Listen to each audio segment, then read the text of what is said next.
tugtog muna ako ng ano, ng ating song.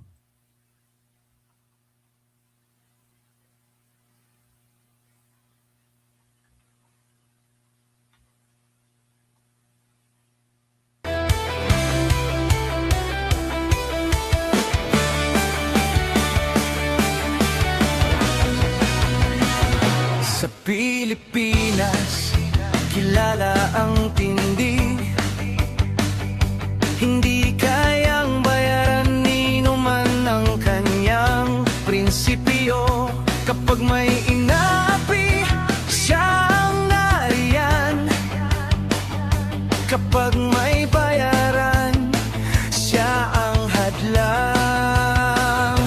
Hindi siya tiklop sa pananakot ng iilan. Hindi siya alila ng sino mang mayaman. Kung ang kapangyarihan nila ay inaabuso, hinahawi niya yan mano-mano. Kapag ang taong bayan ang nasasakal, siya ang unang sumusugot, tumatagal. Hindi perang sukatan ng halaga, kundi kung sino ang lumalaban para sa masa. Totoo kasing tirador, totoo kasing tirador, kakampi ng naaapi, kalaban ng sakim na mandarambong. Totoo kasing tirador, totoo kasing tirador, hindi kayang bilhin ang puso niyang matibay. Okay.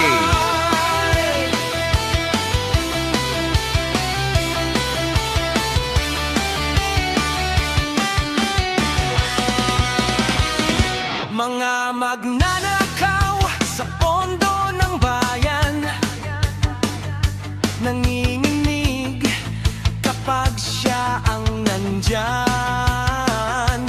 Bawat piso, bawat sentimo, kailangang sagutin sa mata ng tao.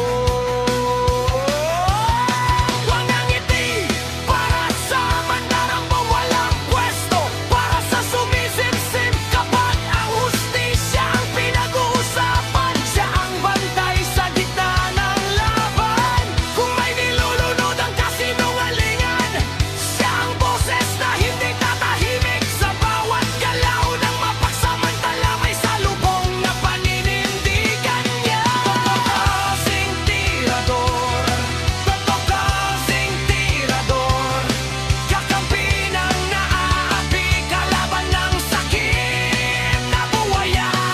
Totoo kasing tirador, totoo kasing tirador, hindi kayang bilhin ang puso niyang matibay. Hindi lahat ng malakas ay tama, hindi lahat ng tahimik ay duwag. Kapag ang bayan ang pinagkakaitan, siya ang unang humaharap. Totoo kasing tirador, totoo kasing tirador, kakampi ng naaapi, kalaban ng Magandang gabi, Edgar Nation, Robin Benson. totoo kasing Magandang totoo kasing tirador sa taong bayan. So, si Lynn Glenn Juyapan, Junya. Dulo ang paninindigan. Nagigising ko lang. Tigangkin hanggang nandyan si Bangag. Wala magagawa. Teodorico Valley, okay na. Okay, okay, so ngayon, ay patutugin po natin itong aking adhikain na maging presidente si Sara Duterte.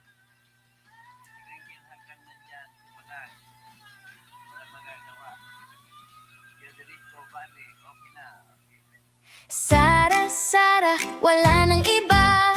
Sara, Sara lang pag-asa. Sara, Sara, siya lang makapakulong. Mga kontraktor ubusin niya. Si BBM Sandro ikulong niya. Si Tamba Zaldi ikulong niya. Tapang at malasakit ibalik para bayan ay manahimik. korte, sa DPUA, sa DS Void, sa PhilHealth. Okay. So, ngayon, remove. Okay. Ating pag-usapan bakit sunod-sunod ang mga school violence. Yung violence na ang gumawa ay yung mismo estudyante. Alam mo, dito na papasok sana yung papel ng mga guro natin. Papel ng mga magulang. Pero bakit nakakalusot pa rin? Hindi ba nababante na magulang? Tapos, magandang gabi, Jen Makasinag. Magandang gabi po, always watching. Salamat po. Si Zapata, bayaw na lang. Okay. So, ngayon, ito, usisain natin. Ang namatay sa ngayon na report, hindi ko alam kung 3 o 4. Kasi may sinasabi 4 na daw namatay dun sa Tacloban City. Sa San Jose National High School. Well, hindi material kung ilan ang namatay. Ang importante nangyari, pamamaril na ang estudyante mismo ang bumabaril. 2 estudyante. Hindi nga sila magkaklase, yung isa grade 10, ang isa grade 9. So, pumapasok sila, ang binabaril ay kapwa na estudyante rin. Ano kaya ang meron sa likod nun? Ito ba kaya ay resulta ng naging addict ng estudyante? Pwede po mangyari. Pwede namang hindi. Pero mas likely na hindi mangyari yan kung normal ang utak ng bata. Kasi nung nag-aaral ako ng high school, yung high school na yan ang una na nakilala ng estudyante, yung tinatag na marijuana. Sa amin nung panahon na yun, marijuana pa lang, wala pang shabu. Parang bagang challenge sa magkaklase. Nasubukan mo na ba? Ganoon.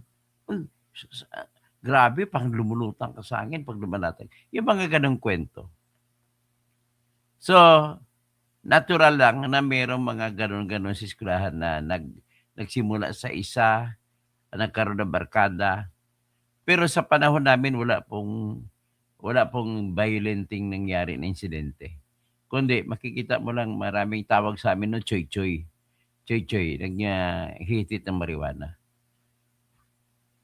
Aminado ako na kasing edad ko, 3rd year high school ako, 4th year high school. Yung ngayon, 4th year high school, ano yan grade 9 at grade 10. Tapos grade 11, grade 12. Noon ay college na yan. Ngayon, grade schoolers pa rin. Walang nangyayari na ganon. Sa panahon na yun na ako'y estudyante sa panahon ni Marcos Sr. Nag-graduate ako 1982, si Marcos Sr. ang presidente. Sa high school. So, nag-college ako sa Mindanao State University, full scholar ako. At umabot ng mga plus sa loob ng 4 na taon, 82, 85, kasi 5 years naman ang kurso ko, civil engineering, 5 years, dapat 87, graduate ako. 88 pa ako gumraduate kasi ang aking surveying na subjects, ang aking professor ay pumunta ng Amerika. Si professor, na abogado na rin ngayon, si engineer, lawyer, Udtog Tago, abogado na rin siya ngayon. Nang bumalik siya ay lampas na, hindi ko na na-comply ang incomplete ko, nag-grado. So nag-survey, nag-enroll ulit ako, sa Merian ako gumraduate. Nag-enroll ulit ako ng surveying. Sinusurvey ko noon yung mga golf course sa MSU. So kinikwento ko yan. Pero sa panahon ng college ko, marami na rin mga kilala ko na mga estudyante kapwa ko na gumagamit ng droga. Pero ang droga noon ay puro marijuana. At meron na akong kilala, hindi ko na mabanggitin. At halos katabi, roommate ko kasi dati doon sa room 22 nakatira dati ng Super New Boys Dormitory na kung saan ako'y nakatira din. Siyempre, nasaksihan ko, nakikita ko, magka-roommate kami na gumagamit ng marijuana. Ang kasama pa niya noon, hindi ko nabanggitin, naging abogado rin, gumraduate sa political science ng Mindanao State University. Naging abogado pero namatay siya. Aksidente. At yun po ang mga kinikwento ko nakaraan ko kung paano pumapasok ang droga. Ibig sabihin po, with due respect kung sino-sino man na presidente, sa panahon na yun po na sobrang stricto ni Marcos Sr., ay nakakapasok pa rin ng droga. Sa panahon ko rin po, ay na ako estudyante sa amin sa Marawi, Mindanao State University, ay bawal ang alak sa Marawi kasi Islamic city yan. Bawal ang alak. So noon, nakakapasok yung alak galing sa Iligan City at binibenta sa mga estudyante. At binibenta ang ginagamit yung mga allowances pa galing sa mga parents at ako naman allowance galing sa school. So nakainom din ako ng mga paborito namin noon, Añejo Ram, White Castle, yun ang nangyayari, may Tanduay, yung gano'n. Bata pa kami na estudyante pa kami noon. Kinikwento ko lang ito para ilagay natin ang konteksto kung ano nangyari dito sa Tacloban, sa Cavite, na nanaksak pang estudyante. So, ito naman, ang makikita mo kung ano kami. Ako siyempre mataas ang calling ko kasi mataas yung pag-iisip ko. Nasa utak ko noon ang gusto ko tapos aking kurso. So dahil sa gusto ko tapusin ang kurso, ay hindi ako nalulong sa mga kahit nakikita ko mga kaibigan kong matalik gumagamit ng marijuana. Pero ngayon iba na, shabu na. So ano bang diferensya sa gitna ng marijuana at shabu? So ngayon, hindi ko sinasabi na yung namaril sa Tacloban ay nakasyabu. Pero malamang, kasi nga sa amin noon, sa edad kong ganun, ay nakapasok ang marijuana. So, may tanong tuloy ako. At nangyari din yan, bago nangyari di June 19, birthday ni Rizal, ay nangyari din sa Cavite, may nanaksak. At isang prestihosong college din, yung STI, may pumasok doon ng kag-graduate na senior high school, ay bumabalik pa doon. Siguro balikan siguro mga kaklase na nag-aaral sa senior high school sa STI College. Ay computer school yan, sila ng ama. Yung mga magagaling sa computer school, yung ama at saka STI. May incident rin na gano'n, na pumasok na pagtalo pa sa teacher, ay sa papasukin ng teacher, kasi graduate ka na eh. Huwag ka na pumasok sa kwarto. Ay nagsagutan pa hanggat sa minura pa niyang teacher. So, ibig sabihin, ng edad bata, mura pang edad na gano'n. Bakit natututo na magmumura, maging magbayolente? Ang rason na klaro doon, amoy alak yung estudyante. College na siya. Amoy alak siya. Tapos gusto siya pumasok. Ibig sabihin po, either nakainom ng alak or nakabangag. So ngayon, ang dalawang estudyante naman na namamaril doon sa Tacloban, bago sila namaril, pumasok muna yung dalawa, matagal sila sa loob ng comfort room, yung dalawang yan. Ano kaya ginawa sa loob ng comfort room?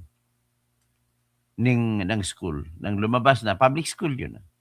Yan, namaril na sila nang lumabas. Ayaw kong ilagay ang video kasi karumal-dumal nga. May ilalagay lang ako na video siguro yung hindi naman video na hindi naman nakikita yung karumal-dumal na senaryo. Kagaya niya ngayon, nabinigyan ako ng video kanina ng pananaksak sa Cavite. Ay tinanggal na rin. Buti na lang tinanggal kasi mag-iikot yun, makikita ng mga bata kung paano isang kapwa na bata mananaksak. Sa isa pang banda, may itong insidente ngayon na pinakamatindi. Una, tingnan natin.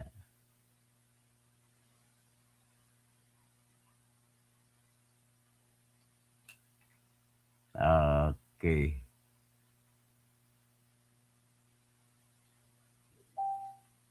Saan na ba yung natin? Knife attack. Sa Cavite, General Trias. Stabbing incident, June 16. So, CCTV, meron CCTV. Ang problema lang, ayaw ko na titingnan yung CCTV na yan.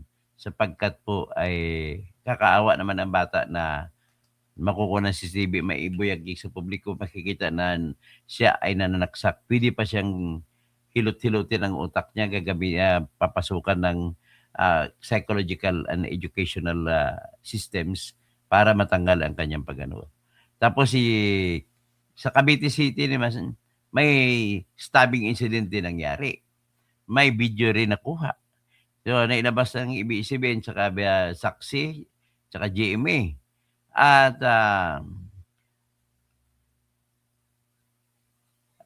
maliban dyan, sa Tacloban naman, puro lahat ano.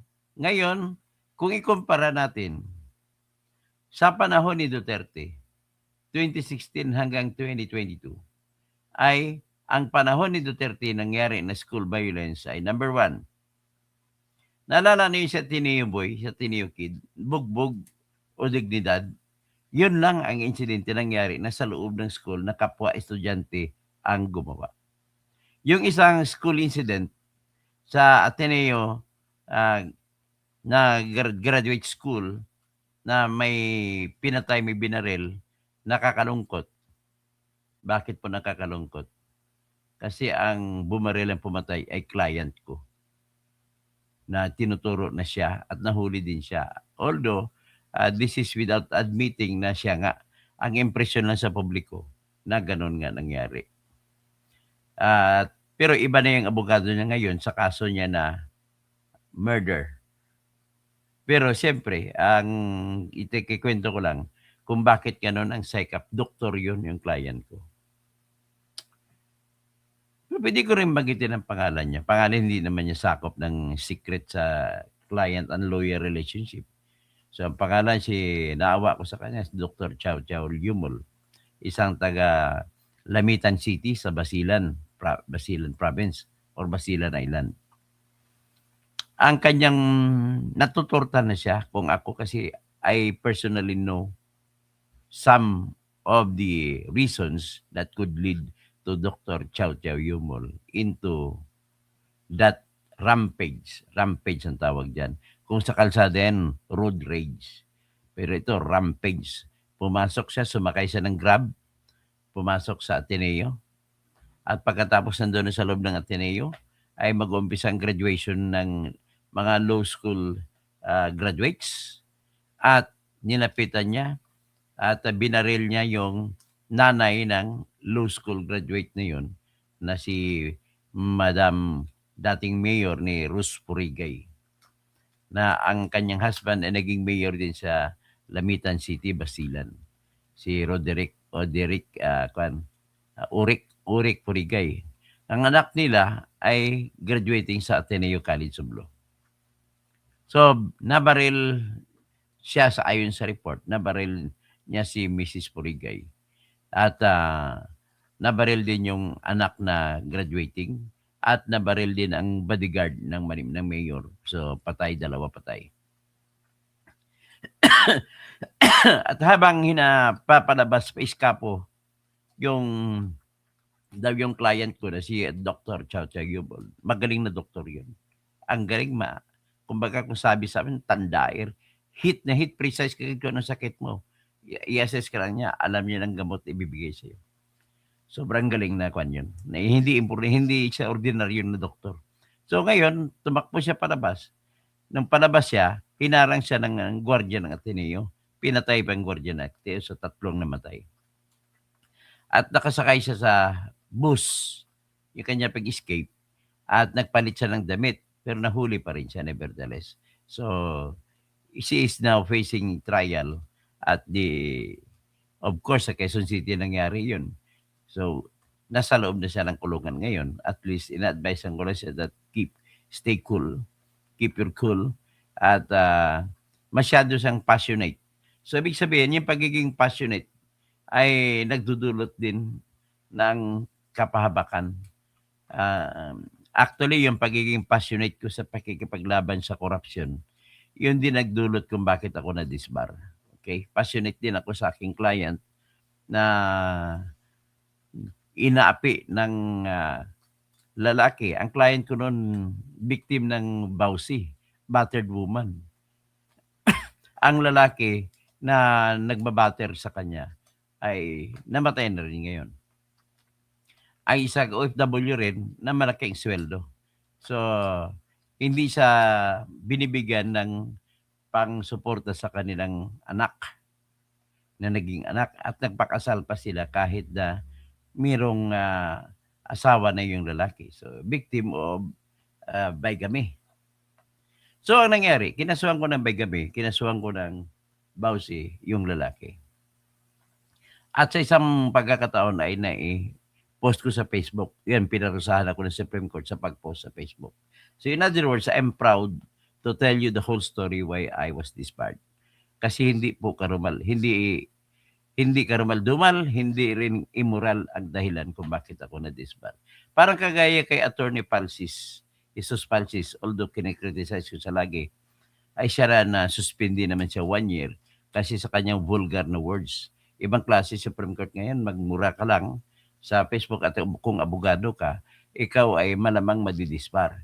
So siya naman sinuspindi ng 1 taon sa pagbubuga nga niya doon sa mga kakampi ng tao na nagsampa ng kasong, if I am not mistaken, parang estafa laban sa kanyang kapatid na si Nico Falsis.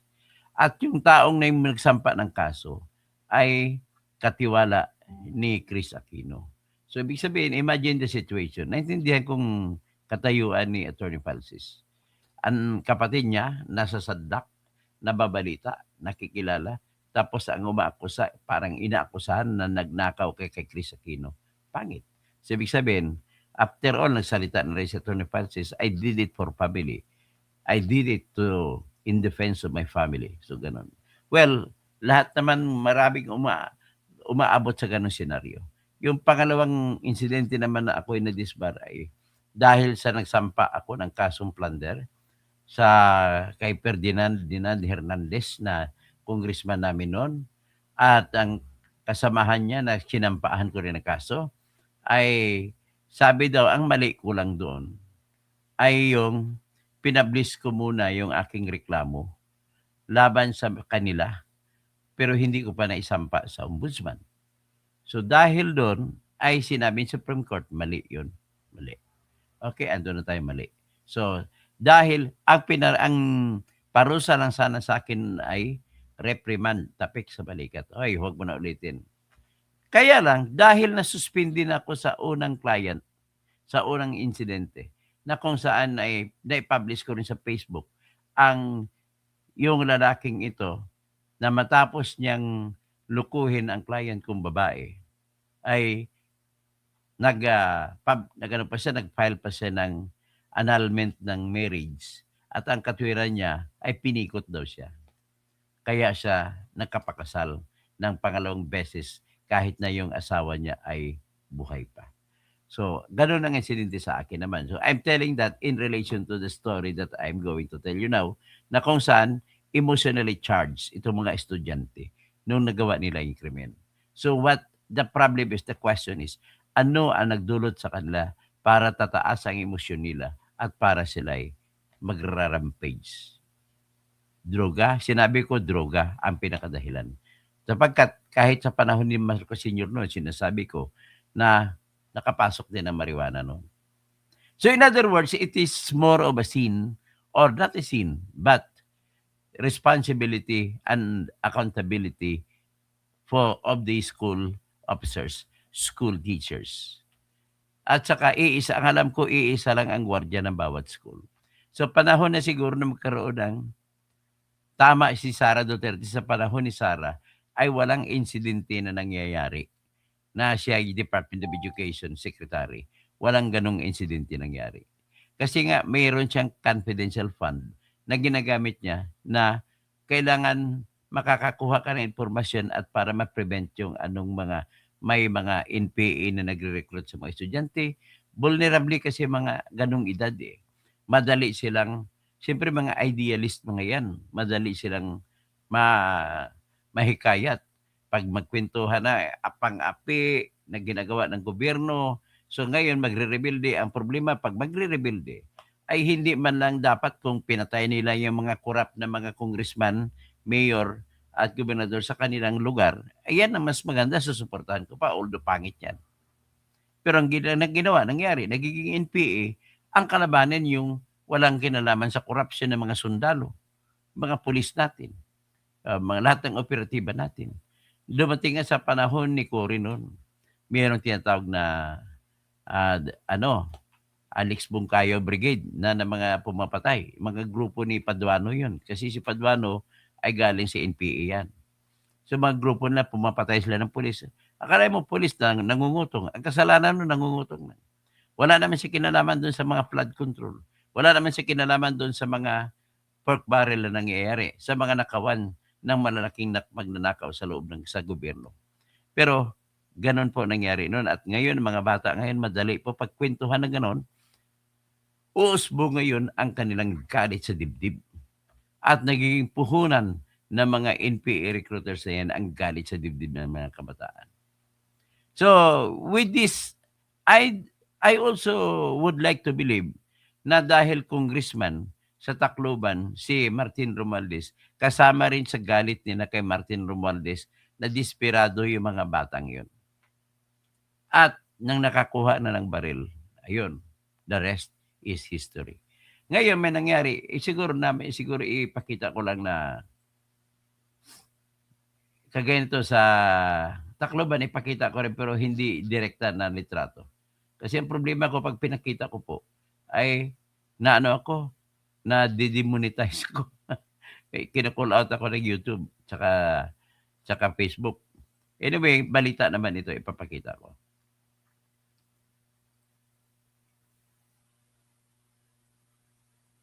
Ito balita lang galing sa Inquirer. May sensitive. Hindi naman ipakita yung iba. So, ito po ay ang estudyante na sinasabi ng mga estudyante narinig na umiiyak habang nangyayari ang putukan. Okay? Tapos ito naman ipapakita ko ang may isa lang akong ipapakita na naintriga ako na balang araw ay aking i-discuss. Itong isa sa mga dalawang shooter sa Tacloban ay bakit ito? Tingnan nyo. Bakit ang damit niya may KM, no? KM, tingnan Police natin. Regional Office Eastern Visayas says the shooting incident inside a Tacloban City High School was planned by the assailants weeks before the attack on Monday, June 22. The perpetrators, two male grade 9 students aged 14 and 15, allegedly opened fire inside the San Jose National High School premises on Monday morning, killing 3 students and injuring several others. Ayan siya, In oh. a phone interview on Tuesday, June 23, Police Regional Office Eastern Visayas Director Brigadier General Jason Binlad Capos ng says litrato. information gathered Ang by video. authorities indicates the attack had been planned as early as April or May. Based on information, sir, as early as May 1. Kung hindi ako nagkamali, April or May 1 pa nilang pinagplanuhan. Kapoy also addresses but neither confirms nor denies rumors circulating online that the two suspects coordinated how to sneak their guns into the school and were aware of the provisions of Republic Act number 9344 or the Juvenile Justice and Welfare Act. He says it is concerning that the suspects appear to have studied the law. Nakakabahala din dahil parang may alam ka na inaaral din nila, nagbabasa ng batas. Pero ganun pa man, nagbigay ng mensahe yung local government natin dito na talagang mananagot yung mga base doon sa batas. So yan po ang report ng Inquirer. At least hindi na pinakita ng ang mga insidente na kalunos-lunos. Ito ipapakita ko lang, no? Na-intriga ko dito. Anybody of you who know can comment, do. Yung pumatay doon sa mga shooting rampage sa ibang bansa ay sumusuot ng t-shirt na KM-FDM. Ano kaya meron sa KM-FDM? So, pwede nating i-research sa ngayon kung anong meron sa KM-FDM.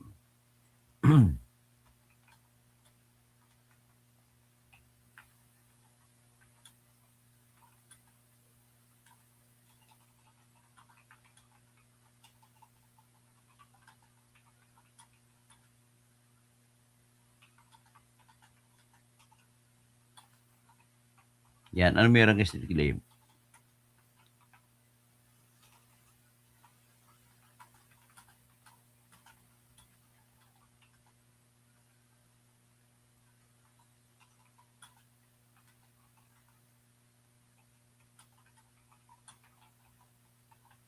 So, natatanong ako kung ano meron sa KM-FDM.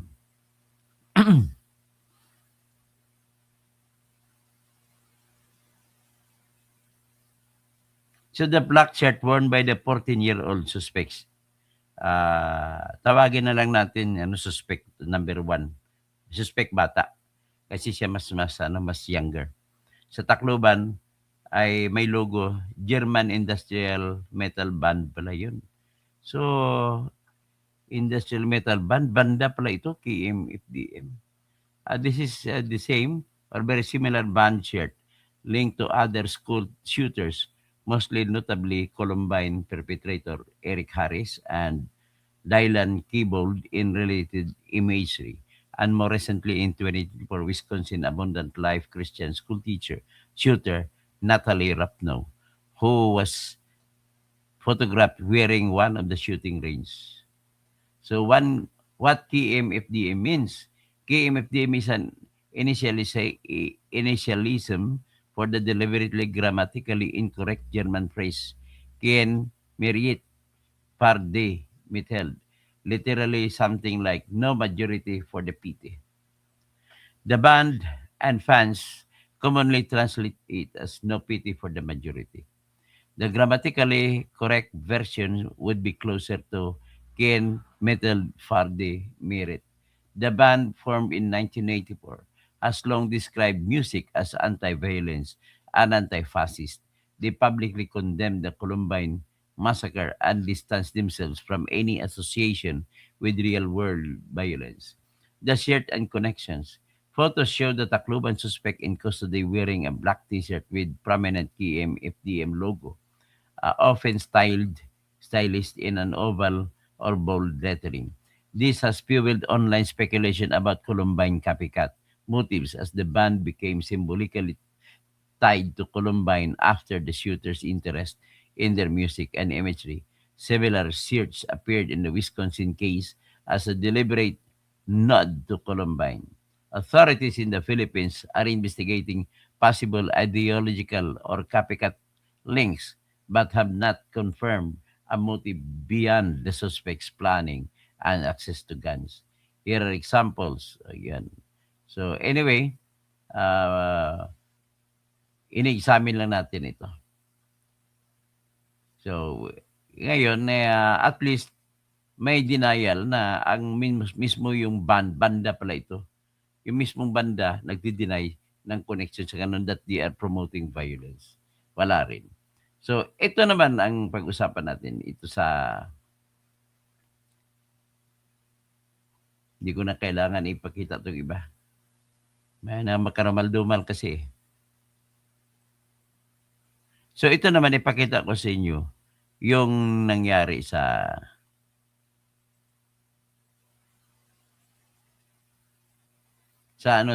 Cavite.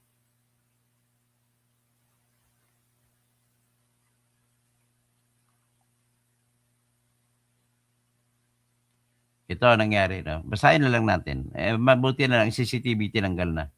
Nakalagay lang dito is CCTV footage of a school stabbing incident in General Trias, Cavite has surfaced on social media following the incident on June 16, 2026. The video captures the encounter where a student suspect wielded a knife and attacked fellow students inside. A total of 7 students sustained various physical injuries from the knife attack and were immediately rushed to the nearest hospital for medical treatment. Local authorities and school officials are currently handling the case. So, ano na ba nangyari doon sa ating ano? So, imagine grade 5 students are just 8 to 10 years yung mga ng mga nabiktima niya. They don't know what to do or to protect themselves. Ito ay comment ni Archel Royles. Tapos, the second parents in the school are the teachers. They must also think of these kids. Tapos, John Mueller, these children might have been trained at home to do it. Deep study needs conducted info. So, kaya maging aware na tayo dapat, pati baka maging mga anak po natin mismo ay siyang magiging perpetrator, which is ayaw natin mangyari na ganun. So, ano pang iba? So, may iba pang insidente na sa Cavite rin.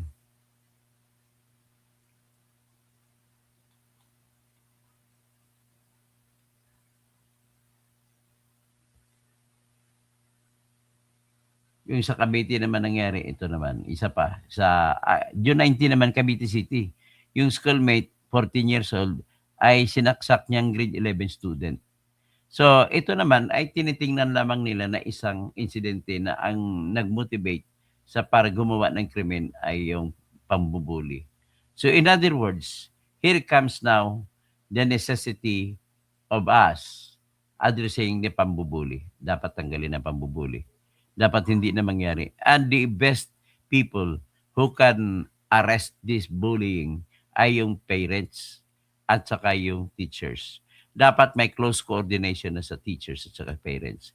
Ang isa pang pinaproblema ko, baka may elemento ng droga na pumasok. Pag may elemento ng droga, napakahirap yan sulbahin ng isang tatay at nanay o ng mga teachers. So, pwede naman pakinggan natin itong story ng saksi.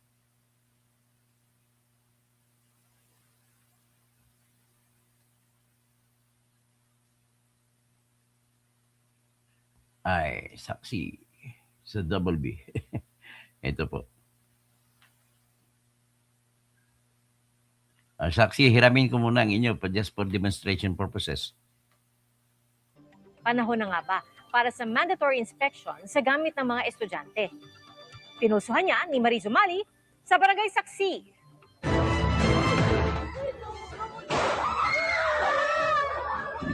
Kasunod ng walang habas na pamamaril ng dalawang menor de edad na estudyante sa loob ng San Jose National High School sa Tacloban City, isa sa mga lumulutang na tanong, paano naipasok ang baril sa loob ng paaralan? Yung pong una, nakapagdala ng kutsilyo, medyo mas mabilis itago yan, di ba? Pero now, firearms na po. So, we are really alarmed. And we are doing everything that we can para po matuldukan na itong mga ganitong instances. Wala bang security guard sa paaralan noong mga oras na yon? We will need to verify that information po kung meron pong security guard on duty or meron silang nakapag-hire po sila ng security guard. Nabubuhay muli ang usapin ng school security dahil din sa iba pang insidente ng karahasan na nangyari sa loob ng campus. Noong nakaraang Martes, 7 grade 5 student ang sugatan nang magwasiwas ng kutsilyo ang 14 anyos na grade 8 student sa isang pribadong paaralan sa General Trias, Cavite. Isinasantabi na ang anggulong bullying o away sa pagitan ng mga estudyante, lalo't di kilala ng mga ito ang 14 anyos sa transferee. Initially, it was found that, although not yet confirmed, it was found that the suspect or the person of interest was suffering from some depressive condition. Ano't ano pa man is nasa ilalim na raw ang nasabing individual sa psychosocial support, gayon din sa guidance counseling. Biyernes naman ang saksakin ng 18 anyos na estudyante ng kanyang kaeskwela sa loob ng Cavite National High School sa Cavite City. Bago ang pananaksak, nagkasuntukan ng dalawang estudyante na dati nang may alitan. Meron pong patalim na binunot na nakatago sa kanyang sapatos at yun po, nasaksak niya na nga po yung pong estudyante na kaaway niya. Arestado ang 18 anyos ding nanaksak. Ang biktima inoperahan at nakauwi na sa bahay. Ang population pala ng Cavite National High School na nasa 3,000. Opo. Ngayon, meron na silang 2 gate. So physically impossible para sa kanila na isa-isahin nilang i-check yung bawat tao na pumapasok na 3,000 bawat shift. Nakatakdang magdaos ang paaralan ng psychosocial services para sa mga mag-aaral at guro, lalo na sa mga nakasaksi sa insidente. Patuloy ang koordinasyon sa paaralan ng PNP at pagpapatrolya sa paligid ng paaralan. Nag-uusap na rin kami ng principal na sa mga oras na pasukan at labasan ay mag-beef up po tayo ng ating police personnel para makatulong po sa security. Iniutos na ni PNP Chief Police General Jose Melencio Nartates Jr. na makipagtulungan sa mga local DepEd office para pag-aralan ang mga ginagawang security protocol. Kabilang dito ang pagbabantay sa mga pasukan at labasan. Dito na ngayon papasok ang confidential fund noon na ginagamit ni Sara sa Department of Education. At natanda natin sa panahon ni Sara, hindi pa wala pang nangyari kahit isang insidente na ganito. para matiyak na walang naipapasok na ipinagbabawal na gamit. We understand that there is not enough budget for sa lahat po ng Hindi, yung confidential fund nyo, sapat yan magdagdag sa pag-hire ng security guard sa kada school. naiisip natin ng mga x-ray, yung mga metal detectors, yung hiring of security guards, hindi po ano to. But we have alternatives. Some of which are yung closer coordination with the barangays. Maybe the barangay tanods can help them in filtering yung mga pumapasok. Tinanong namin ang mga kapuso online, panahon na ba para gawing mandatory ang pag-iinspeksyon sa mga gamit ng mga estudyante? Pabor dito ang marami sa mga netizen. Sabi ng isa, Pabor ako dyan kasi unang-una, bata pa lang naman yan. Wala pang elemento na tinatawag na violation of the privacy. mainam kung may metal detector at regular bag inspections. At hindi lang daw dapat sa gate nakatuon ang seguridad. Dapat din daw may regular na nagro-ronda na security guard sa mga corridor at iba pang common area. May nagsabi ring baka dapat locked na ang mga classroom kapag may klase at all accounted for ang mga estudyante kapag recess. Sabi naman ng isa, malinaw dapat ang proseso. May respeto sa mga karapatan ng mga bata. May gabay ng mga magulang at isinasagawa ng mga otorisadong personal ang inspeksyon. Isa pang nauungkat na usapin ang minimum age of criminal responsibility lalo't mga menor de edad ang nasangkot sa mga insidente ng karahasan. Yan na, KM, FDM ang Sa isinusunod ng ilalim bata. ng Republic Act 9344 o ang Juvenile Justice and Welfare Act, exempted mula sa kriminal na pananagutan ang mga menor de edad na 15 taong gulang pababa. Ngunit maaari silang isailalim sa intervention. Ang mga lampas 15 pero wala pang 18 taong gulang, exempted din sa criminal liability, maliban kung natukoy na meron siyang discernment. Ibig sabihin, sa panahong ginawa ang pagkakamali, may kapasidad na maintindihan ang pagkakaiba ng tama at mali at ang mga kahihinatnan nito. Pero hindi raw porket exempted sa criminal liability, ay exempted na rin sila sa civil liability o pagbabayad ng danyo sa biktima. Dati nang may inihaing mga panukala Yan ang para bata, ibaba ang edad ng criminal Yung isa naman, responsibility. ayan o. Isa rito ang inihain ni Senador Robin Padilla na nanawagan ng special session para ibaba ito sa edad na 10. Ayon naman sa isa sa mga may akda ng RA 10630 na si Senador Kiko Pangilinan, kailangan ng agaran at tamang pagpapatupad ng juvenile justice law. Sa ilalim din aniya ng batas, may pananagutan ang mga magulang ng mga suspect kung naging pabaya. Ako si Mariz Umali ang inyong So saksi. anyway, yan na lang ang nangyari ngayon. So usaping itlog manok yan, kung tama ba yan o hindi, ang tinatawag na pag-exempt sa criminal liability ng mga bata na 15 years and below. Well, wala tayong magagawa. Batas yan. So hindi makukulong yung mga pumatay. Pero mayroon tinatawag na intervention at malamang doon sila papasok sa Boys Town. Hindi sila nakakulong doon. Minimonitoring kanilang galaw at may school din doon at parang lumipat na lang sila na school diyan sa Boys Town imbis na sa totoong eskwelahan. So ito ngayon, may papakita ko na ito ay nakaka-alarma din. Ang ipo-point out ko lang, bakit nakaka-alarma? Kasi po, yung isa doon, na bumaril yung si Nas ata yun, ang pangalan, ay ang baril niya ay kinuha niya sa kanyang tita na pulis. Ang tita niyang pulis, mind you, ay beauty queen ng pulis. Pulis ganda, siya, titlist. So, tinuruan niya yung kanyang pamangkin paano magputok ng baril na bata pa. So, mali pala talaga yun. Mali ba yun na magtuturuan mong pamangkin paano bumaril? Ito po, ipakita ko lang ang litrato at saka tinatag na usapin tungkol dito.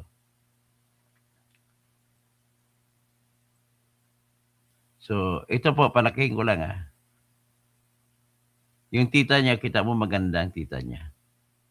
Si former Miss Ganda Police, Pasensya ang apelyido. Yan ang tita ng isang killer. Hindi berong educational attainment ng tita.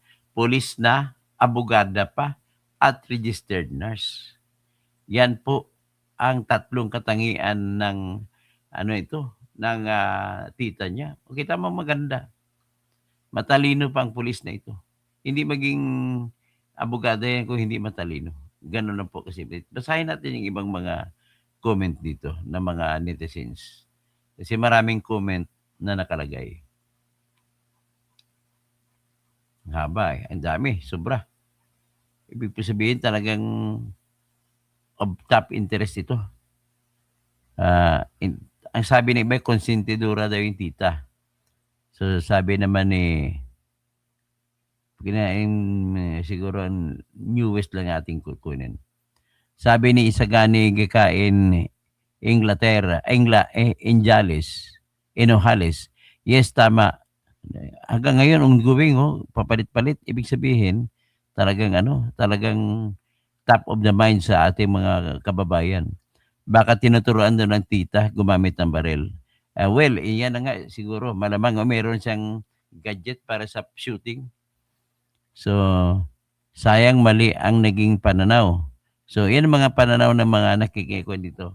Hanggang ngayon po, live po yan yung ating nakikita na mga litrato.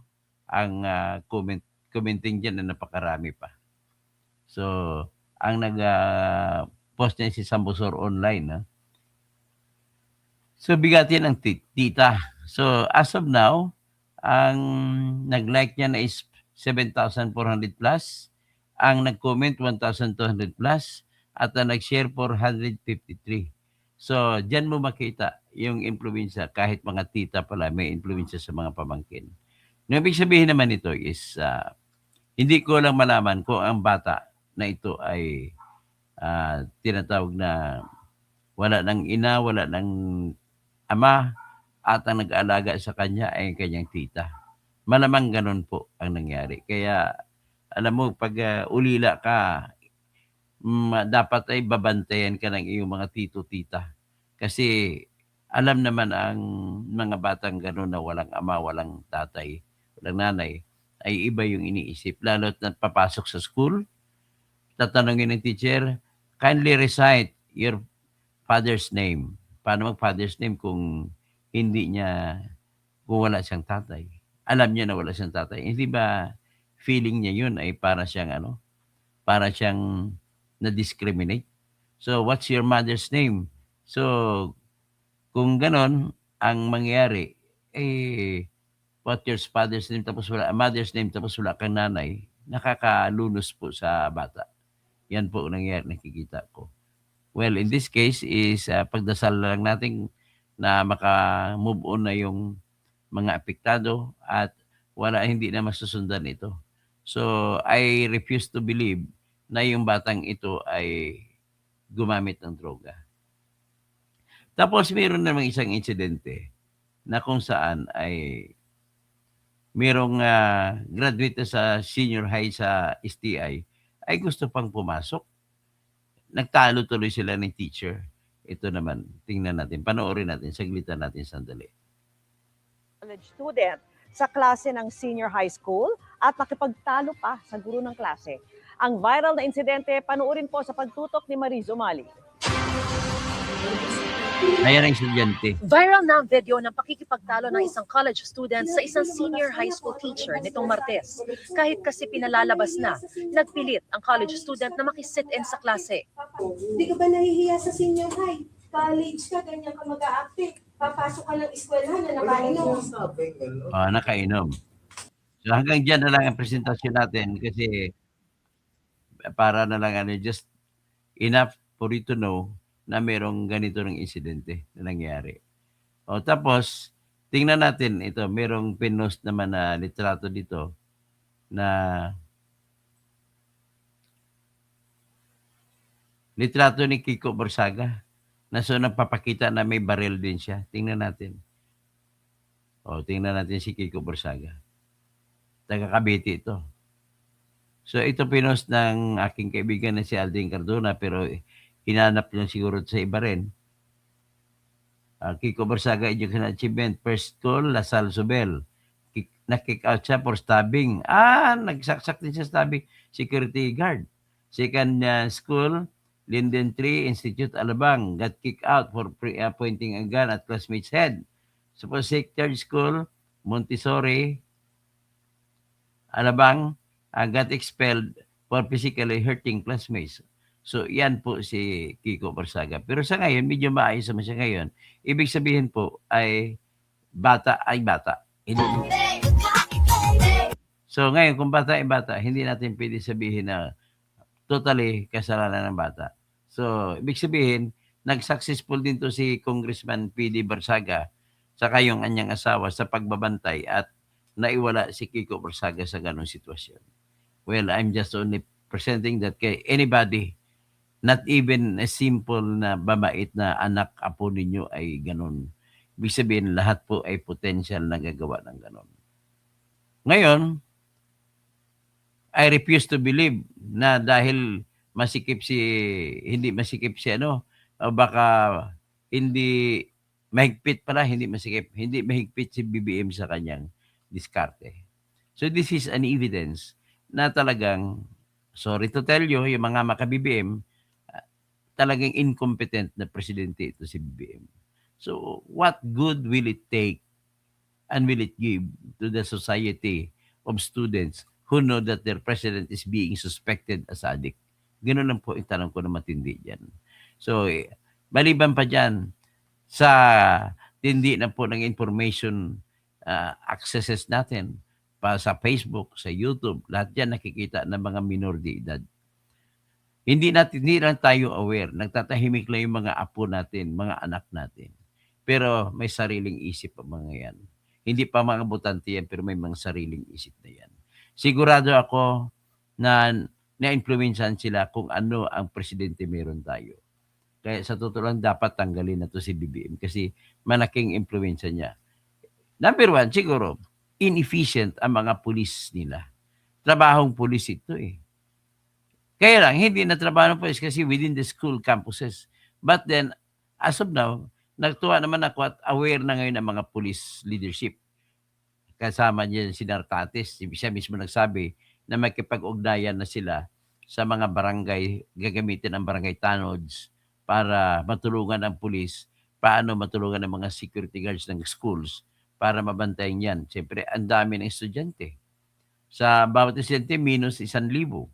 So, hindi estudyante yung tawag, maliit ng pupils. So, kung 1,000, kaya ba niyan inspeksyonin ng isang gwardiya na papasok ang estudyante, isa-isahin na yung may isang nanaksak sa sapatos niya, yung sa Cavite City, sa sapatos niya nang galing ang kanyang kutsilyo, nakalagay sa sapatos. So with that being given, ay paano yan? So the solution is still a part. Ang part of solution kailangan ay nasa atin din na manggagaling. So, naalala ko yung the only incident, school violence incident, panahon ni Duterte ay isa lang. I am not saying na magaling si Duterte just because isa lang po ang nangyari sa panahon niya. Ito po yung, natandaan siya Ateneo Kid. Oh, yan siya Ateneo Kid. Ano bang ilagay natin dito?